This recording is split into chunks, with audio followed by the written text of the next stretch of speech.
Colin McClelland, Editor-in-Chief of the Northern Miner at the International Metals Symposium in London. I'm with Neil Jacobson, the Assistant Deputy Minister of Lands and Mines Division at the Department of Natural Resources in New Brunswick. Neil, welcome. Thank you, Colin. Nice to be here. Hey, you're developing a mineral strategy in the province, and it's comprehensive. Can you tell me about that? So, yeah, exactly, Colin. The comprehensive mineral strategy was announced in the provincial legislature in March as a government priority to really ignite investment opportunities in the mining and mineral development sector for the province of New Brunswick.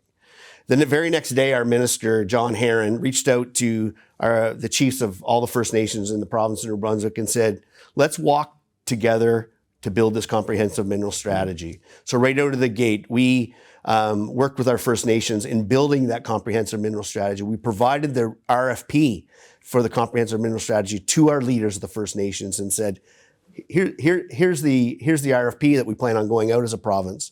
What do you think? So we took a look at that feedback and adjusted our RFP, signed the RFP, and held our very first engagement session in August.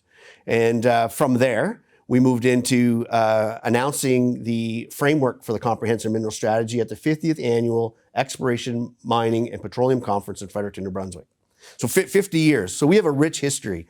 Yeah. So our strategy is really building on the deep history that New Brunswick has, the excellent geology, and we hope to announce, we are announcing the full strategy at PDAC on the Monday of PDAC in March of 2026. That's fantastic. Now, some standout projects in the province. You've got CISN happening and Tungsten and Moly. Tell me about what's happening there. So obviously that project was just announced as a major project with the federal government, referred to the Major Projects Office. We're very excited about that. We work very closely with Norcliffe Resources. We're meeting on a weekly basis with their CEO to ensure that from a provincial perspective, we're going through the right processes. And it is already federally and provincially permitted. So it's a project that's well advanced, ahead of many others in that aspect. And so they're working through their geotechnical work presently in the province, working through the federal government with regards to funding options.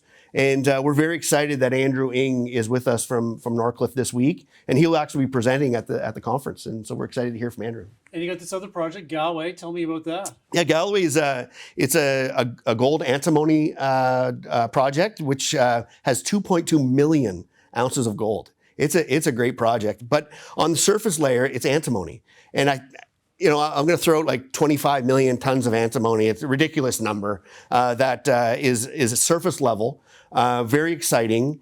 Rob Richard is here. He's a geologist with Galway Metals, and he's here to present on that. And we had a great discussion actually at the airport on the way over of just the momentum that project is bringing and what they're about to announce as resource in the very near future is great for the province. Antimony's making a lot of headlines these days. The Americans are after it for their munitions. It's critical mineral par excellence. So it sounds pretty exciting there. Yeah. So from that metals perspective alone, antimony we see New Brunswick as a hub for antimony. We have not only Galloway, but we have the former Lake George mine, which was one of the world's largest producing antimony mines. It's under care of the province of New Brunswick. We're exciting to go out to an expression of interest for the Lake George mine. We have a lot of proponents knocking on our door about that mine. Obviously, it's hot right now. And so in the very near future, we'll be announcing that expression of interest.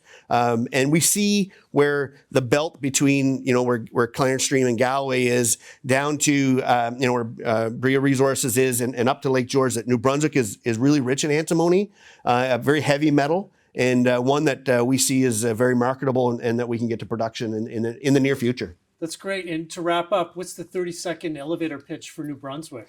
Well, I think that from a New Brunswick perspective is when, with our comprehensive mineral strategy and our Mining Act changes, we're really going to modernize our act to make sure that it's agile, that it's environmentally sound, and we have the ability to become investment ready and be investment ready into the future to really ensure that the prosperity of the province and these projects happen.